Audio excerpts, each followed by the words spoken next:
Hi అండి. ఒక sister అడిగారండి, కరువు స్కేల్ తోటి ప్రిన్సెస్ కట్ ఎలా కట్ చేయాలో చెప్పండి అక్క అని. ఇది యాక్చువల్గా నా సైజే. అయితే మీకు ఫ్రంట్ పార్ట్ తెలిస్తేనే కదా అసలు ప్రిన్సెస్ కట్ అనేది ఎలా వస్తుంది అనేది. కానీ ఆర్మ్ లూజ్ మాత్రం నా సైజు కాదు, పెద్దది. నా ఆర్మ్ లూజ్ ఏమో 6 మీద 7 గీతలు, 6.7. వీళ్ళది మాత్రం 8 మీద 1 గీత అనమాట. కానీ చెస్ట్ మాత్రం నా సైజేనండి. చూసారా ఎంత పర్ఫెక్ట్గా వచ్చేసిందో. చెస్ట్ పైనుంచి ఇలా లైన్ వచ్చింది చూసారా.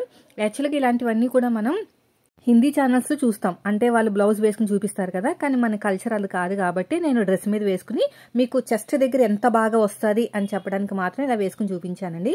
ముడతలు కూడా అస్సలు రావండి. ఎంత ఆర్మ్ లూజ్, నా సైజు కాకపోయినా ఆర్మ్ లూజ్ అనేది అయినా సరే ఎంత అద్దినట్టు ఉంది చూసారా.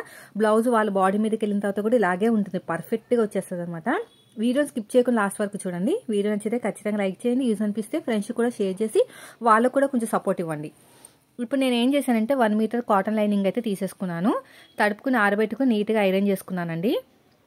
ఇప్పుడు మనం ఏం చేస్తామంటే బ్యాక్ ఓపెన్, ఫ్రంట్ వచ్చేసి ప్రిన్సెస్ కట్. నేను చెప్పిన మెథడ్లో మీరు బ్లౌజ్ కుట్టారంటే పర్ఫెక్ట్గా అలా చూసారు కదా, కరెక్ట్గా వచ్చేస్తుంది అనమాట.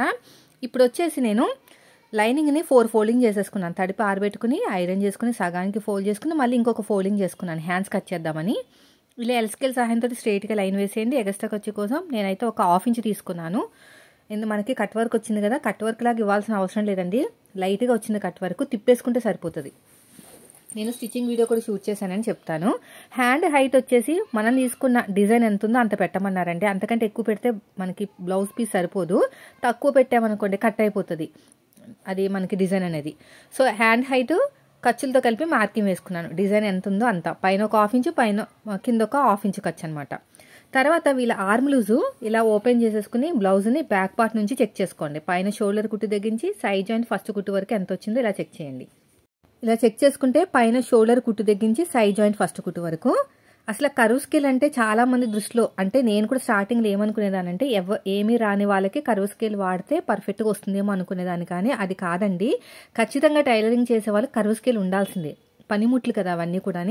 అంటే మనకి మేస్త్రి పని చేసే వాళ్ళకి ఎలాగైతే పనిముట్లు ఉంటాయో అలాగే మన టైలరింగ్ చేసే వాళ్ళకి కూడా పనిముట్లు ఉంటేనే పర్ఫెక్ట్గా వస్తుంది అనమాట. నాకున్న ఎక్స్పీరియన్స్ చెప్తున్నాను. నేను స్టార్టింగ్లో అలాగే అనుకునేదాన్ని. సో 8 మీద 1 గీత అండి. 8వ నెంబర్తో ఆర్మ్ లూజ్ వచ్చింది కాబట్టి మనం 3.5 తీసుకోవాలి చంక డౌన్. ఇలా క్రాస్గా చూసుకోండి, ఎంత వచ్చినా పర్లేదు. అంటే 8 మీద 1 గీతకి మార్కింగ్ వేసుకోండి. తర్వాత వచ్చేసి మరి హ్యాండ్ హైటు మనకిచ్చిన ఆది బ్లౌజులో ఎక్కువ ఉంది కాబట్టి మనం ఎంత తీసుకున్నామో అక్కడికి ఒక మార్కింగ్ వేసుకుని అక్కడ నుంచి హ్యాండ్ లూజ్ చూసుకోవాలి. అర్థమైంది కదా. నాకు ఇక్కడికి వరకు హైట్ వచ్చింది కదా, అక్కడ నుంచి హ్యాండ్ లూజ్ చూసుకుంటే నాకు 5.5 వచ్చింది. అంతే, అయిపోయిందండి. క్రాస్గా లైన్ వేసుకోండి. ఎగస్ట్రా ఖర్చు కోసం 2 ఇంచులు సైడ్కి నాకు అతుకులు పడతాయి. 8వ నెంబర్ కాబట్టి అతుకులు పడతాయి ఖర్చు కోసము. అదే 9వ నెంబర్ అయితే మొత్తానికి చాలా మటుకు అతుకులు పడతాయి. ఆర్మ్ లూజ్ స్ట్రైట్గా చూసుకోండి. సగానికి ఒక మార్కింగ్ వేసుకుని ఇలా ఒక లైన్ వేసేసేయండి. 8వ నెంబర్ కాబట్టి క్రాస్గా పాతొక్క 2 ఇంచులకి మార్కింగ్ వేసుకోవాలి. పాతొక్క అంటే 1.30, పాతొక్క 2 ఇంచులకి ఇక్కడ మార్కింగ్ వేసుకోండి. 1.7 అనమాట. 8వ నెంబర్ కాబట్టి షోల్డర్ దగ్గర ఏ సైజు వాళ్ళకైనా 1 ఇంచే. ఇప్పుడు కర్వ్ స్కేల్ తీసుకుని నీట్గా కర్వ్ అనేది ఇలా తిప్పేసుకోండి. ఇలా పెట్టేసుకుని ఇలా నీట్గా కర్వ్ అనేది తిప్పేసుకోండి. మళ్ళీ ఉల్టా తిప్పేసుకుని ఇంకొక మార్కింగ్ అయితే చేసేసేయండి. ఇప్పుడు ఫ్రంట్ పార్ట్ లోతు కోసం 1/2 ఇంచ్ లోతు తీసుకోండి. ఆర్మ్ లూజ్ దగ్గరించి మన వైపుకి 1 ఇంచు. మళ్ళీ కర్వ్ స్కేల్ తీసుకుని నీట్గా కర్వ్ అనేది ఇలా తిప్పేసుకోండి. ఇలా ఉల్టా తిప్పేసుకొని అంతే.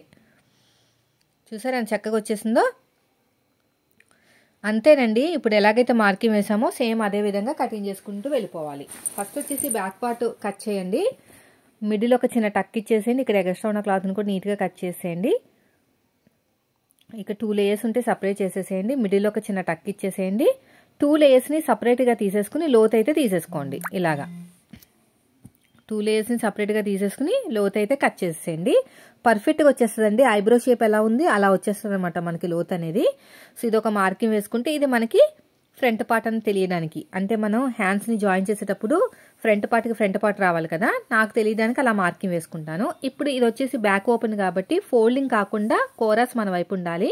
ఎల్ స్కేల్ సహాయంతో ఎల్ షేప్ లాగా మార్కింగ్ వేసుకోండి. ఇటువైపు ఒకటి, అటువైపు ఒకటి. కింద ఒక 1/2 ఇంచ్ ఎక్కువ తీసుకుంటున్నాను. ఇలా నీట్గా కట్ చేసేయండి. కట్ చేసేసుకుని ఇక్కడ నేను కూర ఉన్న క్లాత్ని కట్ చేసేస్తున్నానండి. బాడీలో ఉండకూడదు అనమాట, బ్లౌజ్లో ఉండకూడదు.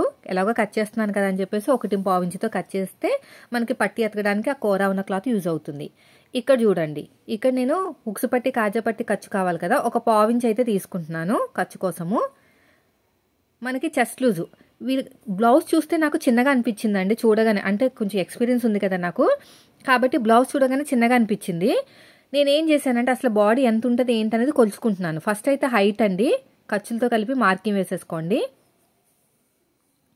తర్వాత ఎల్ స్కేల్ సహాయంతో స్ట్రైట్గా లైన్ వేసుకుని నెక్ డీప్ కూడా మార్కింగ్ వేసుకోండి. వెనకాల ఉక్సు పట్టి కాజా పట్టి ఉంది కదా, అక్కడ పట్టేసుకుని ఇలా పట్టేసుకుని పైన ఒక మార్కింగ్ వేసుకుని ఎక్స్ట్రా ఖర్చు కోసం ఒక 1/4 ఇంచ్ తీసుకోండి. వీళ్ళు నెక్ కొంచెం దింపమన్నారు కాబట్టి ఏం అవసరం లేదు ఖర్చు. ఇప్పుడు చూడండి, నాకు బ్లౌజ్ చూస్తే బాడీ చిన్నగా ఉంది, ఆర్మ్ లూజ్ పెద్దగా ఉంది. 8వ నెంబర్తో వస్తే కొంచెం పెద్దగానే ఉండాలి బాడీ అనేది, కానీ నేను చూస్తే చిన్న సైజులో అనిపించింది అనమాట నాకు. సరే చెస్ట్ లూజ్ ఎంత ఉందా అని గీత కింద నుంచి కొలుచుకున్నాను. అంటే గీత కింద అంటే నెక్ కింద నుంచి కొలుచుకోవాలి, లేదంటే చంక కింద నుంచి కొలుచుకోవాలి.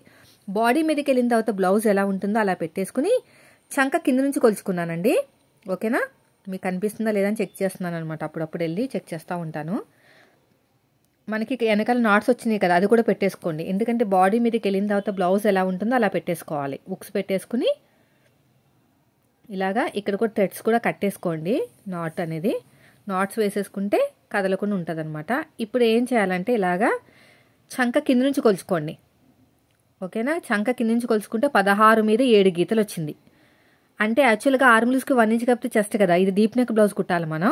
అంటే 8 మీద ఒక గీత అంటే 9 మీద ఒక గీత రావాలి చెస్ట్ లూజ్. కానీ ఇప్పుడు అలా రావట్లేదు, ఎందుకంటే వీళ్ళకి ఆర్మ్ లూజ్ ఎక్కువ ఉండి చెస్ట్ తక్కువ ఉందన్నమాట, బాడీ తక్కువ ఉంది.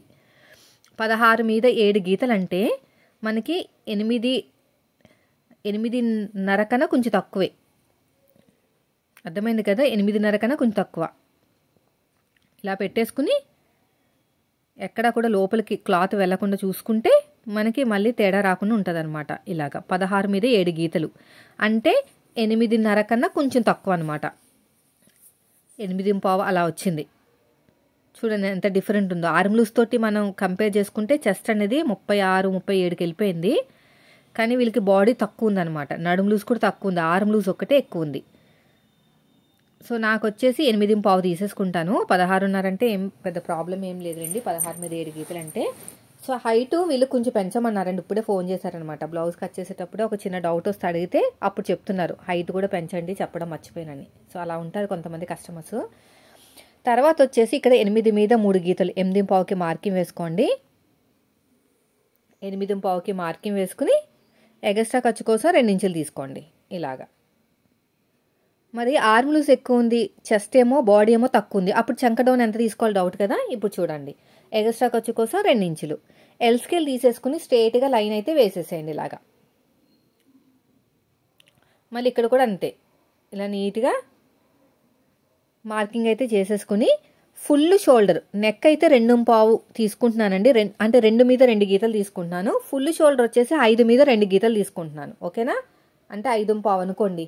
నెక్ వచ్చేసి 2 మీద 2 గీతలు, ఫుల్ షోల్డర్ వచ్చేసి 5.5.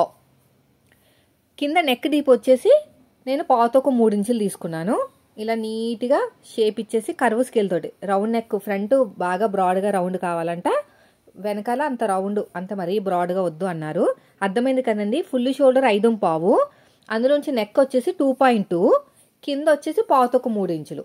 చంక డౌన్ నేను 6 ఇంచులకి మార్కింగ్ వేస్తున్నాను, కానీ నాకు డౌటేనండి. ఎందుకంటే ఆర్మ్ లూజ్ ప్రకారం చూసుకుంటే 6 ఇంచులు అయితే సెట్ అవుతుంది, కానీ వీళ్ళకి బాడీ తక్కువ ఉంది కదా, ఆర్మ్ లూజ్ ఏమో ఎక్కువ ఉంది. సో మనం 6కి మార్కింగ్ వేసుకుని 1.5కి ఇక్కడ మార్కింగ్ వేశాను. కరువు స్కేల్ తోటి నీట్గా కరువు తిప్పుకుంటున్నాను ఇలాగా. ఇప్పుడు గీత కింద నుంచి కొలుచుకోవాలి. షోల్డర్ దగ్గర కావాల్సినంత ఖర్చు వదిలేసుకుని గీత కింద నుంచి కొలుచుకోవాలండి ఇలాగా. నాకైతే 8కి మ్యాచ్ అవ్వలేదండి, చాలా తక్కువ వచ్చింది అనమాట. ఆర్మ్ లూజ్ అనేది చాలా తక్కువ వచ్చింది. 8 మీద ఒక గీత రావాలి, నాకు 7 మీద 7 గీతలు వచ్చింది. సో చంకడం వచ్చేసి 6.5 పెట్టుకుంటున్నాను. అందుకనే అందరికీ ఫిక్స్ అయిపోకూడదండి. బండగుర్తులతో చెప్పండి అక్క, బండగుర్తులతో చెప్పండి అక్క అంటారు. అప్పుడు ఇలాంటి బ్లౌజ్ వచ్చినప్పుడు సెట్ కాదు, నన్ను తిట్టుకుంటారు. మీరు చెప్పినట్టే కట్ చేసాను, నాకు రాలేదంటారు సింపుల్గా. కానీ ఇలా ఉంటాయన్నమాట. అందుకనే ప్రతి వీడియో చూడాలి, మీరు పర్ఫెక్ట్ అయ్యేంత వరకు ప్రతి వీడియో చూడాలి, మీకు ఎక్స్పీరియన్స్ వచ్చేంత వరకు ప్రతి వీడియో చూడాలి. ఎక్స్పీరియన్స్ వచ్చినప్పుడే అంచనా వేయగల సామర్థ్యం కూడా మనకు వస్తుంది అనమాట. ఇప్పుడు గీత కింద నుంచి షోల్డర్ దగ్గర కావాల్సిన ఖర్చు వదిలి చెక్ చేసుకుంటే నాకు కరెక్ట్గా వచ్చేసింది. ఇప్పుడు ఎలాగైతే మార్కింగ్ వేసానో సేమ్ ఇంకొంది సైడ్ జాయింట్ వైపు కూడా వాళ్ళు ఒకసారి చెక్ చేస్తే వాళ్ళు కూడా అంతే వచ్చిందనమాట. యాక్చువల్గా ఇలా చూడకూడదు, ఎందుకంటే ఇలా చూసామంటే వాళ్ళ మెథడ్లో ఆర్మ్ డౌన్ వస్తుంది అనమాట, మన మెథడ్లో రాదు. అప్పుడు వాళ్ళు బాగా కుడితే బాగా కుదురుతాయి, బాగా కుట్టకపోతే బాగా కుదరదు. అదే మన మెథడ్లో కట్ చేస్తే మనకంటూ ఒక వస్తుంది అనమాట నేమ్. అది నేను చెప్పేది. కాజా పట్టి వదిలేసి ఉక్సు పట్టి వరకు అయితే కొలుచుకోండి. నాకు వచ్చేసి 26 ఇంచులు అయితే వచ్చింది. సరే ఎంత తక్కువ ఉందో, 26 ఇంచులు అంటే ఎంత 6.5 అనమాట. 6.5 డాట్ కోసం 1 ఇంచు కప్పితే 7.5, అంత తక్కువ ఉంది నడుము లూజు. నడుము లూజు తగ్గట్టు చెస్ట్ ఉంది, కానీ ఆర్మ్ లూజ్ లేదు. నడుము లూజు సమానంగా ఉంది, చెస్ట్ సమానంగానే ఉంది, కానీ ఆర్మ్ లూజ్ మాత్రం ఎక్కువ ఉంది. అలా ఉంటుంది. హైట్ వచ్చేసి ఒక 4 ఇంచులు అయితే తీసుకోండి, సరిపోతుంది. ఇప్పుడు ఎలాగైతే మార్కింగ్ వేసామో సేమ్ అదే విధంగా కటింగ్ చేసుకోండి. వీడియో నచ్చితే లైక్ చేయండి. ఫ్రంట్ పార్ట్ చూపిస్తున్నాను, అస్సలు మిస్ అవ్వకండి. కరెక్ట్గా చెక్ చేసుకుని మార్కింగ్ వేసుకుంటే మీకు ఎంత పర్ఫెక్ట్గా వస్తుందంటే, ఆల్రెడీ నాకు ఇన్స్టాగ్రామ్లో చాలామంది ఫ్రంట్ పార్ట్ స్టిచ్చింగ్ చేసుకున్న తర్వాత వేసుకున్న తర్వాత కూడా ఎంతో నమ్మకంతో నాకు చూపించారనమాట. యాక్చువల్గా ఫ్రంట్ పార్ట్ చూపించారు కదా ఎవరు కూడా, నా మీద నమ్మకంతో చూపించారు. అంటే వాళ్ళ హ్యాపీనెస్ అనమాట. నేను వెంటనే డిలీట్ చేస్తానులేండి ఆ వీడియోస్, అయినా నా ఫోన్ ఎవరు కూడా చెక్ చేయరు. సో అలాంటి ఫొటోస్ వస్తే పాపం వాళ్ళకి మన మీద ఎంతో నమ్మకంతో అలాంటి పిక్స్ పంపిస్తారు. ఫ్రంట్ పార్ట్ చున్నీ లేకుండా అన్నమాట, అంటే బాడీ ఓన్లీ బ్లౌజ్ ఒకటే పంపిస్తారు. నేను వెంటనే డిలీట్ చేస్తాను, చూసి బాగుంది సిస్టర్ అని చెప్పేసి వెంటనే డిలీట్ చేస్తాను అనమాట. వాళ్ళ హ్యాపీనెస్ని అలా షేర్ చేసుకుంటారు నా మీద నమ్మకంతో. చాలా బాగా కుదురుతున్నాయండి, చెప్తున్నాను కదా, చాలా అంటే చాలా బాగా కుదురుతున్నాయి. ఇప్పుడు ఇది బ్యాక్ ఓపెన్ కాబట్టి ఫ్రంట్ ఫోల్డింగ్ మన వైపుకు ఉండాలి. అయితే ఉక్సు పట్టి కాజా పట్టి కోసం ఒక 1/4 ఇంచ్ అయితే మార్కింగ్ వేసాం కదా, ఆ మార్కింగ్ అనేది మన వైపుకు ఉండాలి, ఫోల్డింగ్ వైపుకు ఉండకూడదు. అంటే బయటకు వచ్చేయాలన్నమాట, లేదంటే మనకి ఫ్రంట్ పార్ట్ లూజ్ వచ్చేస్తుంది. ఓకేనా, అది లెక్కలోకి రాదు మనకి. యాక్చువల్గా ఖర్చులోకి వెళ్ళిపోతుంది కాబట్టి ఫ్రంట్ పార్ట్ ఉండకూడదు. సైడ్ జాయింట్ వైపు మాత్రం 1 ఇంచ్ ఉండాలండి ఖచ్చితంగా, లేదంటే బ్లౌజ్ పాడైపోతుంది. ఎందుకంటే కట్ చేసి కుడతాం కదా. మనకి బ్యాక్ పార్ట్ ఆధారంగా మార్కింగ్ వేసుకుంటాం కదా. ప్రిన్సెస్ కట్కి ఒక 1/2 ఇంచ్ ఎక్కువ తీసుకోవాలి, కప్స్ పెట్టుకుంటే 1 ఇంచ్ ఎక్కువ తీసుకోవాలి ఫ్రంట్ పార్ట్కి. ఎందుకంటే ఫ్రంట్ పార్ట్లో చెస్ట్ ఉంటుంది కదా, పైకి ఎత్తినట్టు రాకుండా ఉంటుంది అనమాట. అది చెస్ట్ హైట్కి పైకి లేచినట్టు రాదు. ఒక 1/2 ఇంచ్ లోతు అయితే తీసేసుకోండి ఫ్రంట్ పార్ట్లో. నెక్ డీప్ వచ్చేసి 6.5 ఇంచులండి. చూడండి, మనం తీసుకున్న ఆది బ్లౌజ్ ఉంటుంది కదా, నెక్ బ్రాడ్గా కావాలి, మంచి పర్ఫెక్ట్ రౌండ్ కావాలని అడిగారు. వీళ్ళకి ఎలాగైతే ఉందో బాక్స్ లాగా అలా కాకుండా రౌండ్గా రావాలంట, బ్రాడ్గా రావాలంట బాగా. నెక్ డీప్ వచ్చేసి 6.5 ఇంచులు అయితే వచ్చింది నాకు. వెనకాల థ్రెడ్స్ కూడా పెట్టమన్నారు. నేను స్టిచ్చింగ్ వీడియో కూడా షూట్ చేశానండి, పెడతాను రేపు మార్నింగ్ వెళ్ళా పెట్టేస్తాను. 6.5 ఇంచులు. విడ్త్ వచ్చేసి 3 ఇంచులు తీసుకుంటున్నానండి. నెక్ విడ్త్ ఇలా క్రాస్గా 3 ఇంచులు తీసుకుంటున్నాను, ఎందుకంటే నెక్ బాగా రౌండ్గా కావాలి అన్నారు కదా, అందుకని విడ్త్ వచ్చేసి 3 ఇంచులు తీసుకుంటున్నాను. బ్యాక్ నెక్ వచ్చేసి పాతకు 3 ఇంచులు తీసుకున్నాను కదా, ఫ్రంట్ నెక్ వచ్చేసి 3 ఇంచులు తీసేసుకుంటున్నాను, మంచిగా రౌండ్గా రావడానికి. వాళ్ళకి అలాగే కావాలంట, అయినా అలాగే పెట్టాలండి, ఎందుకంటే ఫ్రంట్ వచ్చేసి స్ట్రేట్ కట్ కదా, పట్టేసినట్టు ఉంటుంది అనమాట. అలా రాకుండా ఉండాలంటే నెక్ రౌండ్ అనేది బాగా తీసుకోవాలి. ఇక్కడ చూడండి, చెస్ట్ లూజు 33.5 కదా, పైన షోల్డర్ దగ్గర కావాల్సినంత ఖర్చు వదిలేసుకుని మనకి చెస్ట్ పాయింట్ 10 ఇంచులకు మార్కింగ్ వేసుకోవాలి. అంటే 30 నుంచి 35 సైజు వరకు ఇదే మార్కింగ్ అనమాట.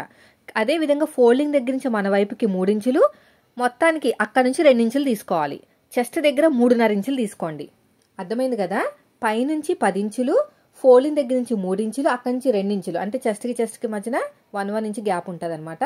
చెస్ట్ పాయింట్ దగ్గర 3.5 ఇంచులు తీసుకోవాలి. కొంచెం క్రాస్గా రావాలి లైను, అలా క్రాస్గా లైన్ వస్తేనే మీకు పర్ఫెక్ట్గా వస్తుంది. 3.5 ఎందుకంటే అక్కడ మనకి కరువు తిరుగుతుంది కదా, అందుకని ఒక 1/2 ఇంచ్ ఎక్కువ తీసుకోవాలి. కింద 3 ఇంచులు తీసుకున్నాం కదా, ఒక 1/2 ఇంచ్ పైన ఎక్కువ తీసుకుని ఇలా క్రాస్ తీసుకోండి. ఇలాగా తీసుకున్న తర్వాత కరువు స్కేల్ తీసుకుని చెస్ట్ పాయింట్ దగ్గర ఇలా రౌండ్ తీయండి.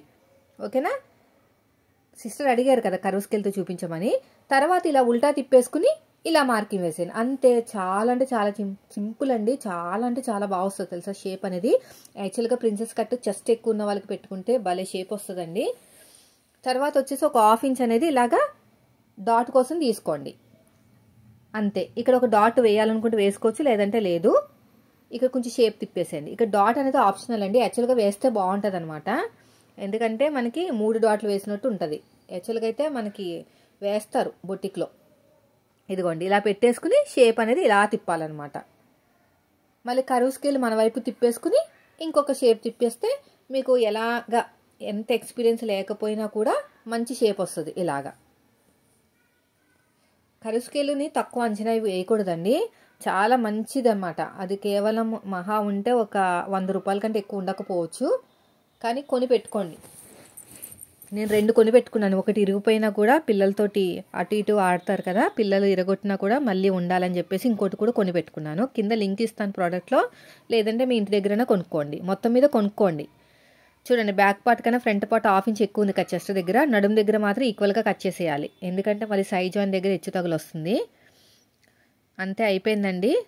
అదే 32 నుంచి అంటే 30 సైజు అనుకోండి, 30 సైజు నుంచి 35 సైజు వరకు చెస్ట్ పాయింట్ 10 ఇంచులు, ఫోల్డింగ్ దగ్గర నుంచి 3 ఇంచులు అనమాట. అదే 36 నుంచి 39 వరకు చెస్ట్ పాయింట్ 10.5, ఫోల్డింగ్ దగ్గర నుంచి మనకి 3.5. అదే 40+ సైజుకి చెస్ట్ పాయింట్ 11 ఇంచులు, ఫోల్డింగ్ దగ్గర నుంచి పాతొక 4 ఇంచులు. నేను కావాలంటే చార్ట్ ప్రిపేర్ చేస్తాను, కానీ మరీ చార్ట్ ప్రిపేర్ చేశారు కదా అని చెప్పేసి బ్లైండ్గా వెళ్ళిపోతే మాత్రం అన్నిట్లో కుదరదు. కొంచెం కొంచెం చెస్ట్ సైజుని బట్టి కూడా డాట్కి మధ్యన గ్యాప్ పెంచాలన్నమాట. కప్స్ పెట్టుకుంటే ఒకలా ఉంటుంది, కప్స్ పెట్టుకోకపోతే ఒకలా ఉంటుంది.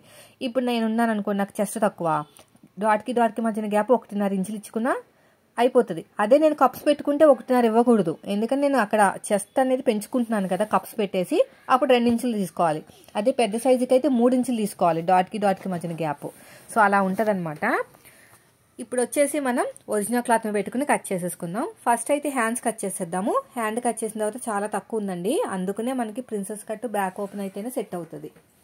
షే బెల్ట్ అయితే అస్సలు సరిపోదు. ఇప్పుడు వచ్చేసి హ్యాండ్స్ పెట్టేసేయండి. ఇక్కడ ఇలా ఓపెన్ చేసుకుని హ్యాండ్స్ పెట్టేసుకుని స్ట్రేట్గా కట్ చేయండి. మనకి కర్వ్ ఎలా ఉందో అలాగ కట్ చేసామనుకోండి, మనకి క్లాత్ అడ్జస్ట్ అవ్వదు, సైడ్కి అతుకులు పడాలి కదా, అందుకుని స్ట్రేట్గానే కట్ చేసుకోండి. తర్వాత వచ్చేసి చూసుకోవాలన్నమాట, ఫోల్డింగ్ ఉన్నది ఫ్రంట్ పార్ట్కి రావాలండి, ఫోల్డింగ్ వైపు. అది మాత్రం మిస్ అవ్వకూడదు, బ్లౌజ్ పాడైపోతుంది. ఫోల్డింగ్ ఉన్నది ఫోల్డింగ్ వైపుకి రావాలి, ఓపెనింగ్ ఉన్నది ఓపెన్ వైపు రావాలన్నమాట. చూసుకోవాలి. ఇలా పెడితే హైట్ సరిపోవట్లేదు, ఇలా పెడితే కూడా హైట్ సరిపోవట్లేదు, ఇలా పెడతాను ఖచ్చితంగా. ఇప్పుడు బ్యాక్ ఓపెన్ ఫోల్డింగ్ ఉన్న వైపు ఉన్నా పర్లేదు, ఓపెన్ చేసేసుకోవచ్చు, కానీ ఫోల్డింగ్ ఉన్నది మాత్రం ఫోల్డింగ్ వైపుకే ఉండాలి. ఫ్రంట్ పార్ట్ మాత్రం ఇలా ఫోల్డింగ్ ఉన్న వైపుకే ఉండాలి. మళ్ళీ పదే చెప్తున్నాను, విసుక్కోకండి, ఎందుకంటే ఇది చిన్న మిస్టేక్ చేసామంటే ఇంకా అయిపోయినట్టే ఇంకా బ్లౌజ్ అనేది. మళ్ళీ మధ్యలోంచి ఒక కుట్టు వేసుకోవాలి, అది అంత లుక్ రాదనమాట, జాయింట్ పడుతుంది మధ్యలో. అంతేనండి, చూసారు కదా. నెక్స్ట్ వీడియోలో స్టిచ్చింగ్ చూపిస్తాను, భలే పర్ఫెక్ట్గా వచ్చేస్తుంది. అసలు నేను ప్రిన్సెస్ కట్ డాట్ కట్ చేయలేదు చూసారా, నేను బ్లౌజ్ గమ్ముతో జాయిన్ చేసుకున్న తర్వాత కుట్టు వేసుకున్న తర్వాత అప్పుడు కట్ చేస్తాను అనమాట, ఎందుకంటే ఈజీగా అయిపోతుంది. కుట్టేటప్పుడు విసుగు అనేది అస్సలు రాదండి, ముడతలు కూడా రాదు. సో ఇదండి ఈరోజు వీడియో. నచ్చితే ఖచ్చితంగా లైక్ చేయండి ఫ్రెండ్స్, యూజ్ అనిపిస్తే ఫ్రెండ్స్ కూడా షేర్ చేసి కామెంట్ అయితే చేయండి నాకు, మీరు ఒకసారి ట్రై చేసి. ఓకేనా? Thank you for watching.